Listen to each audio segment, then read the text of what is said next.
Behind the ornate doors of some of the most exclusive embassies in Washington, D.C. lurks a dark secret. Foreign diplomats abusing workers in their homes. Domestic servants forced into lives of indentured servitude, even slavery. And they often get away with it, invoking a policy called diplomatic immunity when accused, which protects them from being prosecuted in a foreign country. It happens just miles from the White House here in Washington, D.C. Ambassador Luis Cidabaca directs the State Department's office to monitor and combat trafficking in persons. We hear way too many stories from around the world of diplomats who think that they have carte blanche to treat their servants badly. I thought about dying. One alleged victim, Rosemary Martel from Peru, whose nightmare began in 2008 when she was hired by a Peruvian diplomat to work for him while stationed in the U.S. She was told she would be working at this house in which the diplomat no longer lives, that she would work 40 hours a week at $1,500 a month. How much did they end up paying you? $300 a month. $300 a month? Yes. But the paltry wages were the least of it. The treatment, she alleges, was abusive. Do you think that they basically treated you like a slave? Sí. Porque trabajaba desde Yes, because I worked from 5:30 a.m. when I woke up until 11:30 or midnight every single day. They asked me to give them massages every day to both of them, even foot massages. He would touch my legs and ask to see me in a bikini. She says the diplomat confiscated her passport. Rosemary thought she was trapped. You were afraid that you had to do everything that they told you to do? They threatened me with hurting my family if I left. They also threatened to call immigration to get me deported.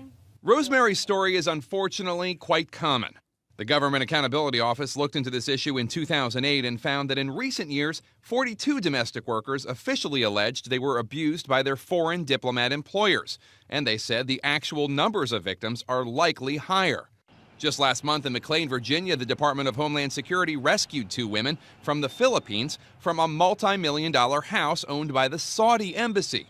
They were working for a Saudi diplomat who, U.S. officials say, held their passports and forced them into lives of indentured servitude. An investigation is underway.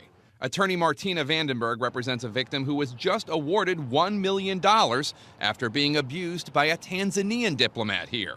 The common thread among all of these cases is that the diplomats have total immunity, which means you cannot investigate them appropriately, you cannot arrest them, you cannot question them. It's almost impossible to do an investigation that would lead to a waiver of immunity to actually prosecute them in the United States. In this case, with the help of the group Casa de Maryland, Rosemary Martel was able to flee, and she later pressed charges against the Peruvian diplomat who claims that she's making everything up. He, however, also claimed diplomatic immunity, and the case has therefore gone nowhere. Their hands tied in many ways, the State Department recently took a number of measures. The newest unit in the Diplomatic Security Services looks at human trafficking here in the U.S. And the State Department has just started briefing domestic workers brought here by foreign diplomats, giving them pamphlets with important information. It just tells them, you've got rights in the United States. Even if they could take your passport and lock it up back home, even if they could take your money back home, they shouldn't. But in the United States, if they do that, they're committing a crime. After 2 years of what she describes as slavery, Rosemary Martel says she has recovered and is now building a family and a life for herself here in the United States. Now I'm happy. I have my 6-month-old baby. She is my happiness.